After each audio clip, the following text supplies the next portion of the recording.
Hello students, our today's topic is about DNA replication, that how DNA replication takes place in human body, in eukaryotes as well in prokaryotes.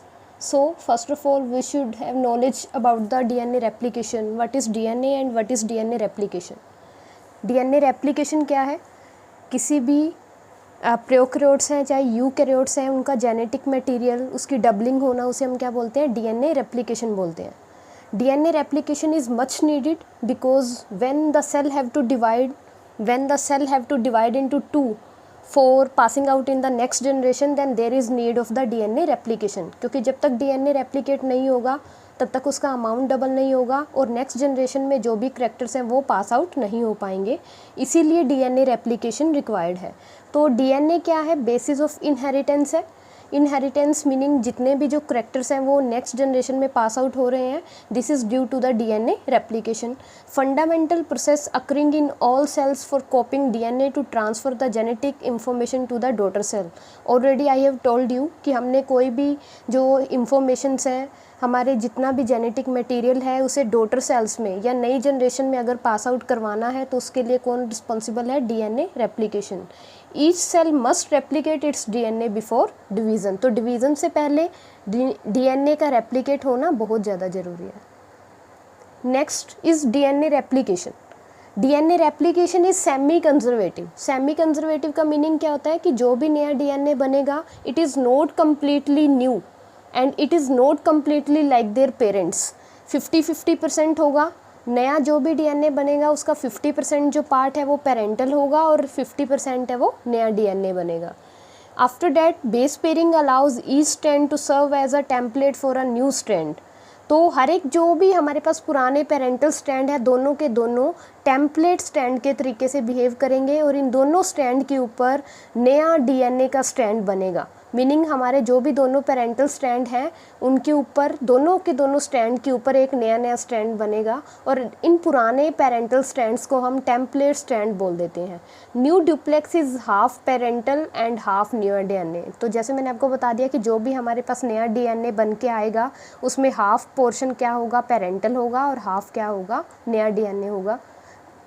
DNA replication is semi discontinuous. आपने 12th में भी पढ़ा होगा कि जो भी DNA की replication है दोनों के दोनों स्ट्रैंड के ऊपर कभी भी कंटिन्यू नहीं होती. एक स्ट्रैंड के ऊपर कंटिन्यू वे में होती है और एक स्ट्रैंड में डिसकंटिन्यू वे में होती है, मीनिंग ओकाजाकी फ्रेगमेंट्स के फॉर्म में. Here we will see that जो भी हमारे पास रेप्लिकेशन है वो 5 to 3rd स्ट्रैंड की तरफ होगी.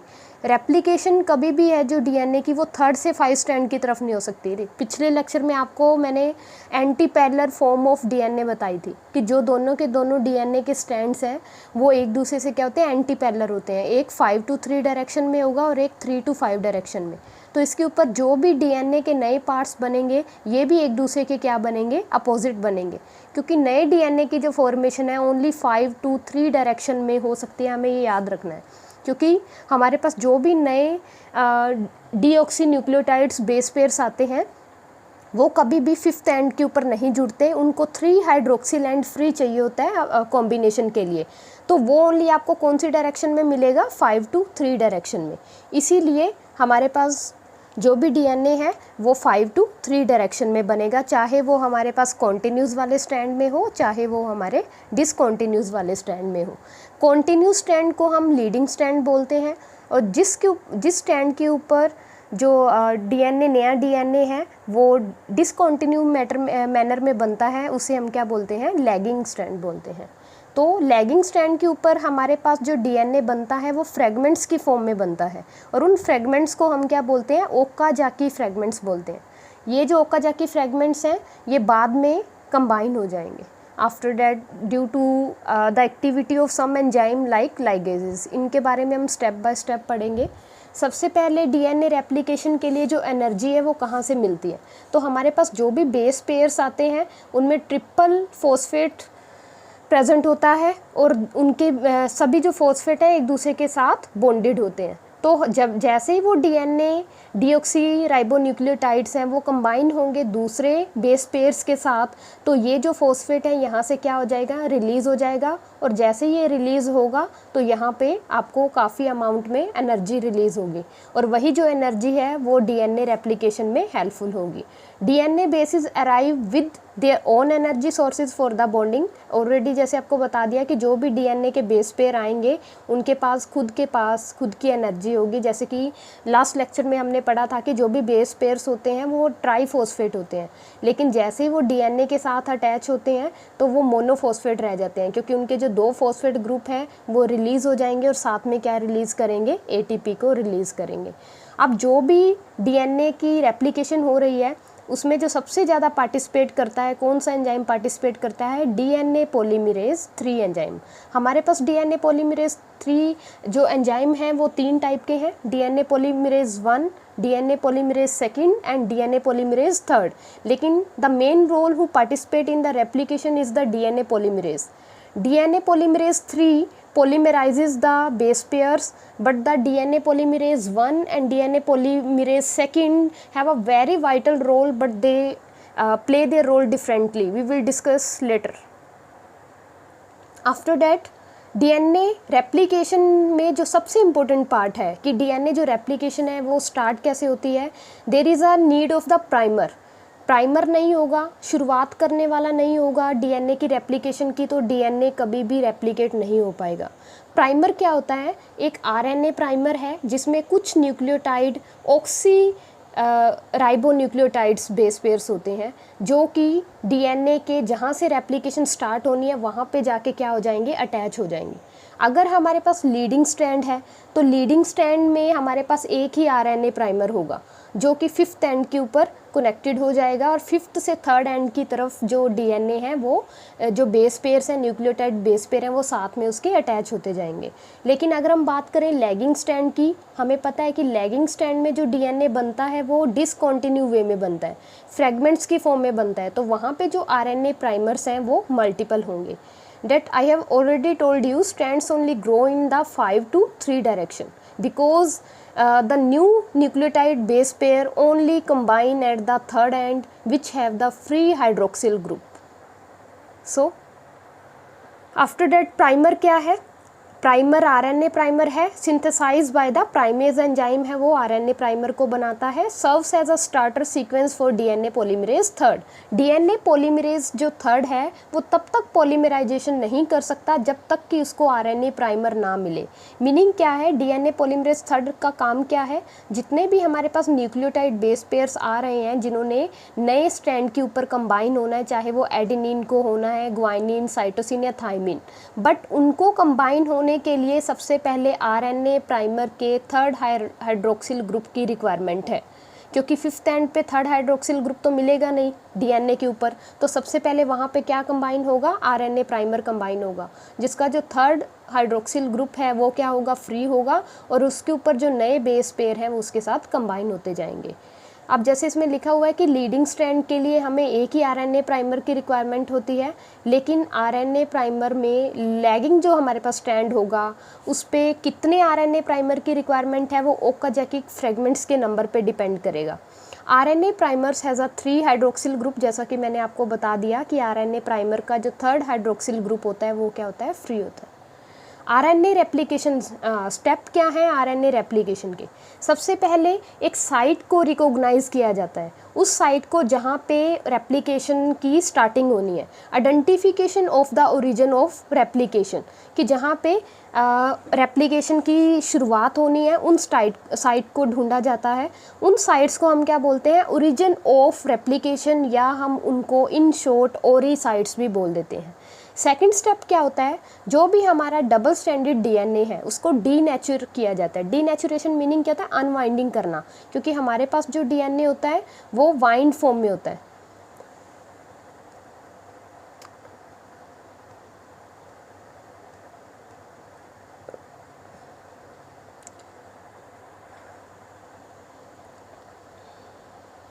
तो डीएनए जो भी है हमारे पास उसे अनवाइंड करना पड़ेगा सबसे पहले। जब तक वो डीएनए है वो अनवाइंड नहीं होगा तब तक जो नया रेप्लिकेशन है वो नहीं बन सकता। तो डीएनए की अनवाइंडिंग के लिए बहुत से एंजाइम्स हैं जो रोल प्ले करते हैं। सबसे पहले डीनेचुरेशन रिक्वायरमेंट है। डीनेचुरेशन का मीनिंग क्या है, दोनों के दोनों स्ट्रैंड को एक दूसरे से अलग करना। Formation of the replication fork, तो जैसे ही दोनों स्ट्रैंड हैं, डीएनए डबल स्ट्रैंडेड है वो सिंगल स्ट्रैंडेड हो जाएगा, एक दूसरे से सेपरेट हो जाएंगे, तो वहाँ पे एक रेप्लिकेशन फोक की फॉर्मेशन हो जाएगी। Initiation of DNA synthesis and elongation, उसके बाद क्या होगा, नए जो बेस पेयर हैं वो साथ में आके कंबाइन होना शुरू हो जाएंगे और जो हमारी डीएनए की चेन है वो इलोंगेट होना शुरू हो जाएगी। लास्ट में जब सारे के सारे जो बेस पेयर हैं वो कंबाइन हो जाएंगे, देन प्राइमर की रिमूवल हो जाएगी, प्राइमर को वहाँ से रिमूव कर दिया जाएगा और जो भी हमारे डीएनए के सेगमेंट बने हैं उनको सभी को कंबाइन कर दिया जाएगा या लाइगेट कर दिया जाएगा।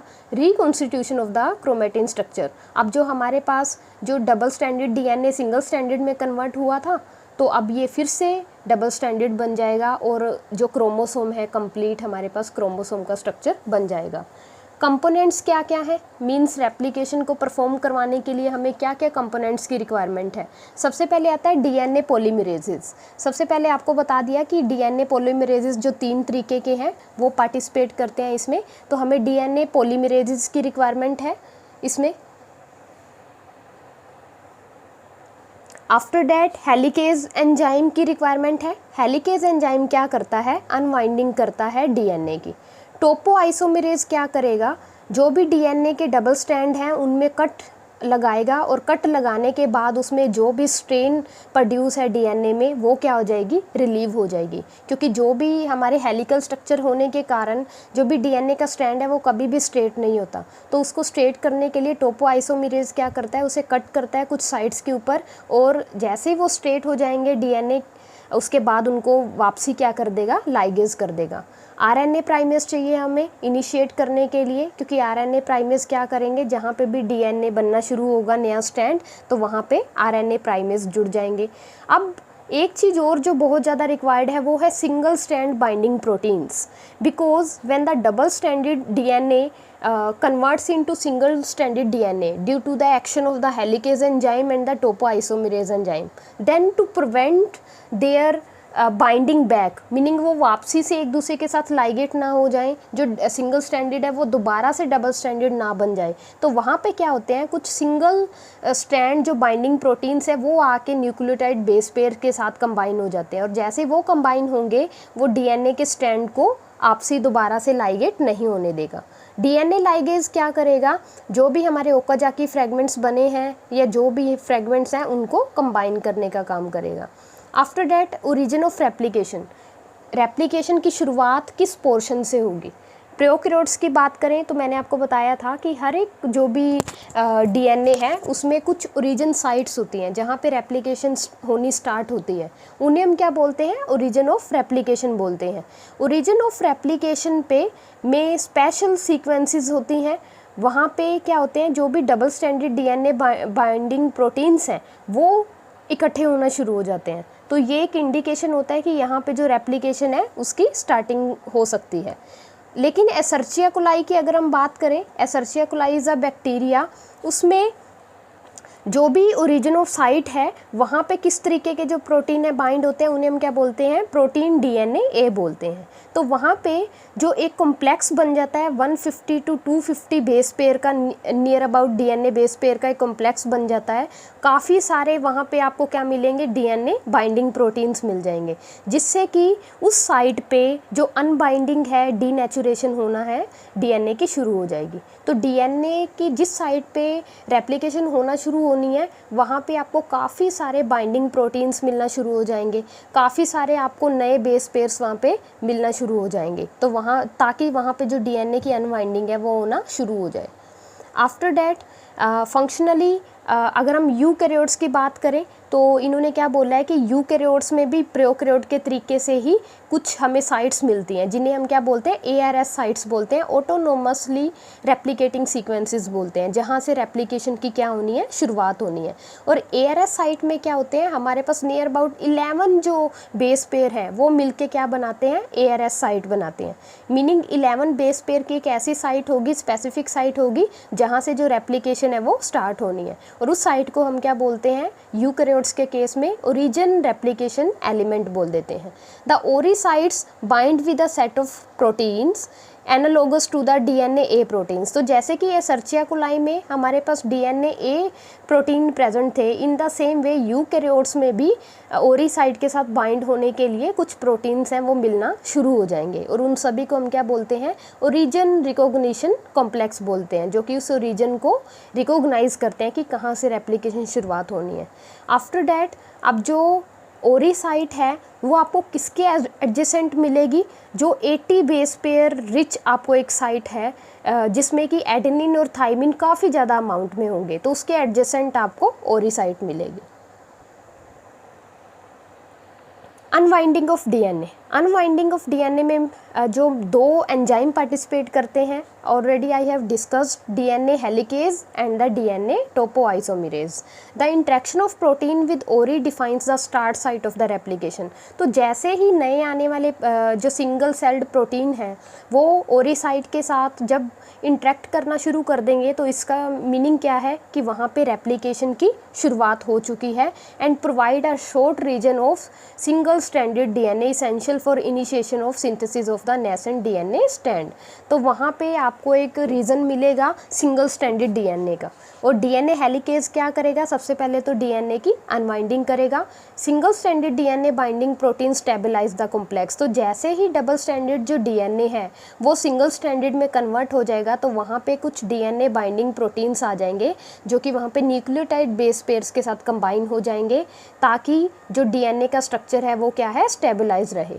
इन cooperation with the single strand binding protein this lead to the DNA unwinding and active replication. DNA की अनवाइंडिंग होना शुरू हो जाएगी और रेप्लिकेशन शुरू हो जाएगी। तो ये हमारे पास ओरिजिन ऑफ रेप्लिकेशन साइट है। यहाँ पे जो हेलिकेज एंजाइम है सबसे पहले डीएनए की क्या करेगा, अनवाइंडिंग कर देगा। अनवाइंडिंग होने के बाद इसमें जो स्ट्रेन्स रह जाएंगे वो किसके थ्रू रिमूव होंगे, टोपोआइसोमेरेज एंजाइम के थ्रू रिमूव होंगे। Formation of the replication fork. अब जो डीएनए पॉलीमरेज 3 है वो टेम्पलेट डीएनए के साथ कंबाइन हो जाएगा और एक कॉम्प्लेक्स की तरीके से कंबाइन हो जाएगा। लेकिन हमने पहले भी क्या पढ़ा था कि डीएनए पॉलीमरेज 3 तब भी कंबाइन हो पाता है अगर वहाँ पे एक आरएनए प्राइमर ऑलरेडी प्रेजेंट हो। डीएनए पॉलीमरेज ओनली किस डायरेक्शन में काम करता है, 5 to 3 डायरेक्शन में। और हमें पता है कि जो डीएनए के दोनों स्ट्रैंड है वो क्या होते हैं, एक दूसरे के एंटी पैरेलल होते हैं। इसीलिए हमारे पास जो नए दोनों स्ट्रैंड बनेंगे वो भी एक दूसरे के क्या बनेंगे, अपोजिट बनेंगे। एक उनमें से लीडिंग स्ट्रैंड होगा जिसे हम फॉरवर्ड बोलेंगे, और एक क्या होगा, लैगिंग स्ट्रैंड होगा जिसे हम रेट्रोग्रेड स्ट्रैंड भी बोल देते हैं। तो यहाँ पे डायग्राम में दिखाया गया है कि कैसे ये क्या प्रेजेंट है। हेलिकेज एंजाइम है वो क्या करता जा रहा है, डीएनए को अनवाइंड करता जा रहा है। मीनिंग डीएनए के जो दोनों स्ट्रैंड है उनको एक दूसरे से क्या करता जा रहा है, अनवाइंड करता जा रहा है। ये क्या प्रेजेंट है, सिंगल स्ट्रैंडेड प्रोटीन्स है। ये सिंगल स्ट्रैंडेड प्रोटीन जैसे ये जो डबल स्ट्रैंडेड डीएनए है वो सिंगल स्ट्रैंड में कन्वर्ट होता जा रहा है, तो यहाँ पे ये जो सिंगल स्ट्रैंड बाइंडिंग प्रोटीन है इसके साथ अटैच होते रहेंगे ताकि ये इसके दोबारा से ये वाइंड ना हो जाए। कब तक अटैच रहेंगे, जब तक कि यहाँ पे जो नया स्ट्रैंड है डीएनए का वो बनना शुरू नहीं हो जाता। तो यहाँ पे आप देख रहे हो 5 to 3 डायरेक्शन में हमारे पास एक कॉन्टिन्यूस स्ट्रैंड में डीएनए के जो बेस पेयर हैं वो न्यूक्लियोटाइड बेस पेयर हैं वो अटैच होते जा रहे हैं। लेकिन लैगिंग स्ट्रैंड पे फ्रेगमेंट्स के फॉर्म में जो डीएनए के बेस पेयर हैं, न्यूक्लियोटाइड बेस पेयर हैं वो अटैच होंगे। तो इन फ्रेगमेंट्स को हम क्या बोलते हैं, ओकाजाकी फ्रेगमेंट्स बोलते हैं। लेकिन ये जो ओकाजाकी फ्रेगमेंट्स हैं चाहे डीएनए पॉलीमरेज 3 ने काम करना है तो उसके लिए सबसे पहले वहाँ पे क्या अटैच होना ज़रूरी है, आरएनए प्राइमर होना ज़रूरी है। क्योंकि आरएनए प्राइमर अगर नहीं होगा तब तक जो भी डीएनए रेप्लिकेशन है वो नहीं हो पाएगी। रेप्लिकेशन बबल्स बनना शुरू हो जाएंगे क्योंकि काफ़ी सारी जगह पे रेप्लिकेशन स्टार्ट होती है, काफ़ी सारी ओरिजिन साइट्स होती हैं, तो आपको वहाँ पे काफ़ी सारे बबल्स लाइक स्ट्रक्चर दिखना शुरू हो जाएंगे जो कि बाद में क्या हो जाएंगे, कंबाइन हो जाएंगे। तो रेप्लिकेशन बबल्स अगर हम देखें तो देखा यहाँ पे काफ़ी सारे ओरिजिन ऑफ रेप्लिकेशन हो रहे हैं अलग अलग जगह पे, और ये सारे काफ़ी बबल लाइक स्ट्रक्चर बना देते हैं जिन्हें हम क्या बोल देते हैं, रेप्लिकेशन बबल्स बोल देते हैं। After that the DNA polymerase complex. DNA polymerase जो भी है हमारे पास वो 3 तरीके के काम करता है। डीएनए पॉलीमरेज में हमारे पास तीनों तरीके के एंजाइम आ जाएंगे, चाहे वो डीएनए पॉलीमरेज 1 है, 2 है या 3 है। इन तीनों का काम क्या है? Chain elongation, processivity and proof reading. Meaning chain को इलोंगेट करना, उसकी प्रोसेसिंग करना। प्रोसेसिंग का मीनिंग क्या आता है? उसको चेकआउट करना। And most important step is the proof reading, कि किसी तरीके की कोई कमी नहीं ना रह गई हो, कोई मिसमैच ना रह गया हो बेस पेयर का या किसी भी तरीके का। Chain elongation accounts for the rate nucleotide पर सेकेंड, मीनिंग 1 सेकेंड में कितने न्यूक्लियोटाइड्स बेस पेयर हैं वो अटैच हो रहे हैं, तो इससे मेज़र करते हैं हम किसे? चेन इलोंगेशन को। प्रोसेसिविटी में हम क्या देखते हैं कि पॉलीमरेज जैसे ही सेपरेट हुआ है डीएनए के स्ट्रैंड से, उससे पहले कितने जो न्यूक्लियोटाइड बेस पेयर हैं वो अटैच हो चुके हैं। और प्रूफ रीडिंग में हम क्या करते हैं? जो भी एरर्स वगैरह आए हैं उनको करेक्ट करते हैं। अब डीएनए पॉलीमरेज 3rd का काम क्या है? सबसे पहले इसका जो मेन काम है वो इलोंगेशन। चेन की इलोंगेशन कौन करता है? डीएनए पॉलीमरेज 3rd करता है। DNA polymerase 2nd proof reading और डीएनए रिपेयर में हेल्पफुल है। और डीएनए जो 1 है वो क्या करता है? ओकाजाकी फ्रेगमेंट्स जो भी हैं उनकी रिपेयर का काम करता है, उनको कंबाइन करने का काम करता है। तो यहाँ पे जो ज़्यादा काम आएगा, जो मेन फंक्शन है वो डीएनए पॉलीमरेज 3rd का होगा और डीएनए पॉलीमरेज 1st का होगा। अगर हम डिफरेंस की फॉर्म में देखें तीनों में क्या डिफरेंस है, तो डीएनए पॉलीमरेज 1 का जो पॉलीमराइजेशन रेट है वो लो है, डीएनए पॉलीमरेज 2nd का भी लो है, एंड डीएनए पॉलीमरेज 3rd का जो प्रोसेसिंग है वो क्या है? हाई है। इसीलिए जो डीएनए पॉलीमरेज 3rd है वो न्यूक्लियोटाइड बेस पेयर को अटैच करने का काम करता है। इन दोनों की प्रोसेसिविटी भी लो है, डीएनए पॉलीमरेज 3rd की प्रोसेसिविटी भी हाई है। प्रूफ रीडिंग की बात करें तो proof reading DNA base pair के जुड़ने से अपोजिट डायरेक्शन में होती है। मीनिंग अगर 5 to 3 डायरेक्शन में जो बेस पेयर हैं वो अटैच हुए हैं, तो प्रूफ रीडिंग जो होगी वो 3 to 5 डायरेक्शन में होगी। तो ये तीनों के तीनों 3 to 5 डायरेक्शन में काम करेंगे, बट जो डीएनए पॉलीमरेज 1 है वो दोनों डायरेक्शन में काम कर सकता है, 5 to 3 direction and 3 to 5 direction. अब प्राइमर रिमूवल का काम सबसे बेस्ट कौन कर सकता है? डीएनए पॉलीमरेज 1 ही कर सकता है। वो प्राइमर को रिमूव करेगा और ओकाजाकी फ्रेगमेंट्स को आपसी में कंबाइन करेगा। अब जो डीएनए पॉलीमरेज 1 है वो लीडिंग स्ट्रैंड के ऊपर काम करता है, डीएनए पॉलीमरेज 3rd है वो दोनों स्ट्रैंड के ऊपर काम कर सकता है, और डीएनए पॉलीमरेज 2nd का इतना ज़्यादा पार्टिसिपेशन नहीं है। आफ्टर डैट इन्होंने क्या बोला है कि जिस तरीके से ई कोलाई में हमारे पास डीएनए पॉलीमरेज 1, 2 और 3 प्रेजेंट हैं, तो मैमल्स में इनके अल्टरनेटिव एंजाइम्स प्रेजेंट है। जैसे डीएनए पॉलीमरेज 1 की जगह पे अल्फ़ा, डीएनए 2nd की जगह पे epsilon, beta and the gamma, and DNA polymerase 3rd की जगह पे डेल्टा। तो जो 1st, 2nd, 3rd का काम होगा वही इन एंजाइम्स का काम होगा in the case of the mammals. Initiation and elongation of the DNA synthesis. तो सबसे पहले क्या होगा, जो प्राइमर है वो अटैच हो जाएगा 5th एंड के ऊपर, और उसका जो एक 3rd एंड है वो क्या हो जाएगा? फ्री हो जाएगा। जैसे वो एंड 3 फ्री होगा तो आने वाले जितने भी न्यूक्लियोटाइड बेस पेयर्स हैं वो उस 3rd एंड के साथ क्या है? कंबाइंस होते जाएंगे। तो इन्होंने क्या बोला है कि जो मैमेलियन डीएनए पॉलीमरेज अल्फ़ा है वो प्राइमर की सिंथेसिस का काम करेगा, क्योंकि हमने ऊपर पढ़ा था कि जो अल्फ़ा है वो किस एंजाइम के तरीके से काम कर रहा है? डीएनए पॉलीमरेज 1 की जगह पे। तो प्राइमर को हटाने का काम कौन करेगा मैमल्स के केस में? अल्फ़ा। आफ्टर डैट अब सिलेक्शन कैसे होगी कि कौन से बेस पेयर ने आके वहाँ पे कंबाइन होना है? वो सिलेक्शन डिपेंड करेगी कि आरएनए प्राइमर के साथ जो चेन बन रही है और जो हमारा डीएनए पेरेंटल डीएनए है उसके ऊपर कौन सा बेस पेयर प्रेजेंट है। अगर वहाँ पे थाइमिन प्रेजेंट है तो अब आरएनए प्राइमर के साथ आके कौन जुड़ेगा? एडेनिन आके जुड़ेगा, एडेनिन ट्राइफॉस्फेट जुड़ेगा आके, क्योंकि हमें पता है कि जो भी बेस पेयरिंग होती है वो कैसी होती है? एडेनिन की थाइमिन के साथ एंड साइटोसिन की ग्वाइनिन के साथ हमेशा बेस पेयरिंग होती है। तो जिस तरीके का पेरेंटल डीएनए के ऊपर जैसा स्टैंड में जैसे बेस पेयर प्रेजेंट होंगे वैसा ही बेस पेयर आके आरएनए प्राइमर के साथ क्या है? अटैच हो जाएगा। आफ्टर डैट बहुत सारे जो बेस पेयर्स हैं वो अटैच होते रहेंगे आके 3rd फ्री ग्रुप के साथ आके अटैच होते रहेंगे, और जो डीएनए की जो इलोंगेशन है वो होती रहेगी। यहाँ पे देखो ये कैसे, ये हमारे पास पेरेंटल डीएनए है और ये हमारे पास क्या है, न्यू डीएनए है। एक चीज़ और है, रेप्लिकेशन मोस्टली उन्हीं साइट्स पे ज़्यादा होती है जो कि एडेनिन थाइमिन रिच एरियाज होते हैं। क्यों? क्योंकि एडेनिन थाइमिन के बीच में जो बॉन्ड है वो क्या है, डबल बॉन्ड है और उसे ईजिली ब्रेक किया जा सकता है, अनवाइंड किया जा सकता है और ईजिली उसको बनाया जा सकता है। अब यहाँ पे नए बेस पेयर्स आते जा रहे हैं और इनके साथ क्या होते जा रहे हैं, कंबाइन होते जा रहे हैं। और अब देखो ये हमारे पास जो नए डीएनए के स्ट्रैंड बने हैं उसमें 50% कौन से हैं, पेरेंटल हैं, और 50% कौन से हैं, जो नए डीएनए बने हैं।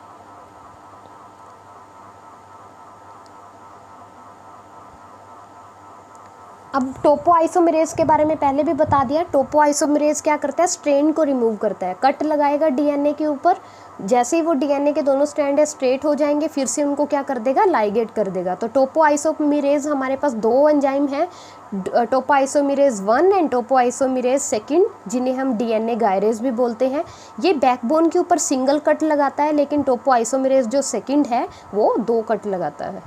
तो आपको इतना ज़्यादा इनमें डिफरेंस याद नहीं रखना है, आपको रेप्लिकेशन के बारे में ज़्यादा याद रखना है और कौन कौन से एंजाइम पार्टिसिपेट करते हैं। प्राइमर को अब जैसे ही पूरे के पूरे जो बेस पेयर हैं वो अटैच हो जाएंगे, कंप्लीटली जितना हमें चाहिए थे उतने अटैच हो चुके हैं। अब काम क्या आएगा, प्राइमर को रिमूवल एंड निक सीलिंग का काम करना। प्राइमर को रिमूव किया जाएगा और जो ओकाजाकी फ्रेगमेंट्स बने हैं उनको सभी को आपसी लाइगेट कर दिया जाएगा। तो डीएनए पॉलीमरेज 1 क्या करेगा, प्राइमर को वहाँ से रिमूव कर देगा और डीएनए लाइगेज क्या करेगा, जो भी हमारे कटेड एंड्स हैं, जो भी फ्रेगमेंट्स बने हैं उनको कंबाइन करने का काम करेगा। अब मल्टीपल प्राइमर्स हो सकते हैं लैगिंग स्टैंड के ऊपर, लेकिन लीडिंग स्टैंड पे आपको एक ही प्राइमर मिलेगा क्योंकि हमें एक ही प्राइमर की रिक्वायरमेंट है। प्रूफ रीडिंग की जाएगी बाद में और एडिटिंग की जाएगी। प्रूफ रीडिंग में क्या होगा कि जो भी गलत बेस पेयर कंबाइन हो गए हैं या पेयरिंग सही से नहीं हुई है तो उन सभी को प्रूफ रीड किया जाता है।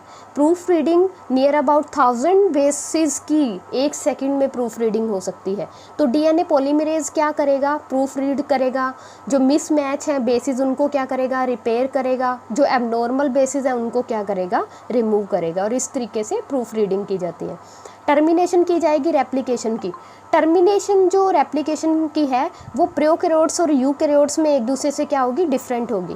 प्रोकैरियोट्स में हमें पता है सर्कुलर डीएनए होता है, तो जितने भी हमारे पास ओरिजिन ऑफ रेप्लिकेशन साइट बनेंगे वो सर्कुलर होने के कारण एक पॉइंट पे आके क्या है, कंबाइन हो जाएंगे। मीनिंग एक पॉइंट ऐसा आएगा सर्कुलर डीएनए में जहाँ पे दोनों के दोनों जो रेप्लिकेशन जिन दो साइट्स में हो रही थी वो एक दूसरे के साथ क्या हो जाएंगी, कंबाइन हो जाएंगी, और वहाँ पे आके जो डीएनए की रेप्लिकेशन है वो भी क्या हो जाएगी, ख़त्म हो जाएगी। लेकिन प्रॉब्लम कहाँ आती है, जब लीनियर डीएनए हो। In the case of the eukaryotes में क्या होता है, लीनियर डीएनए होता है, तो वहाँ पे दो जो रेप्लिकेशन साइट्स हैं वो एक दूसरे के साथ एंड पॉइंट्स पे नहीं मिल पाएंगी, जिनके कारण वहाँ पे जो उनकी सीलिंग है, एनीलिंग है, वो नहीं हो पाएगी। तो रेप्लिकेशन अब जो डीएनए में है यूकैरियोट्स के केस में वो थोड़ी सी क्या होगी, डिफरेंट होगी। अब इन्होंने क्या बोला है कि हमारा जो मैमेलियन जीनोम है वो अप्रोक्सीमेटली 9 घंटे में क्या करता है, रेप्लिकेट करता है। लेकिन अगर हम बात करें प्रोकैरियोट्स की तो उनमें सिर्फ 30 मिनट्स लगते हैं रेप्लिकेट करने में।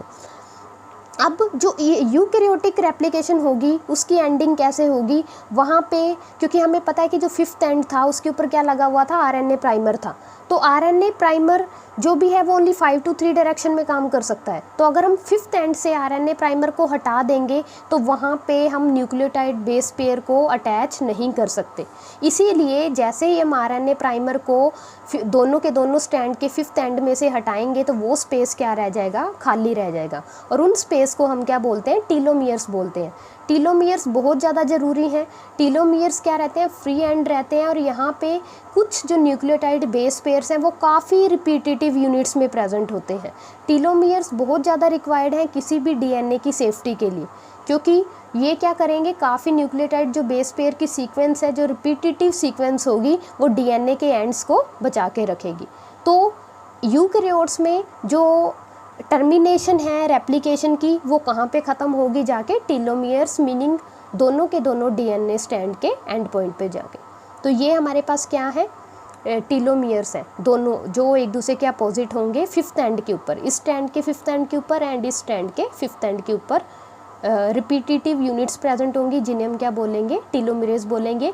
और यहाँ पे आके कोई भी बेस पेयर है नया वो अटैच नहीं हो पाएगा और रेप्लिकेशन की क्या हो जाएगी, टर्मिनेशन हो जाएगी। नेक्स्ट जो भी हमारा टॉपिक होगा उसमें हम जेनेटिक कोड के बारे में पढ़ेंगे। ये आपका डीएनए जो रेप्लिकेशन है वो ख़त्म हो चुका है। Thank you.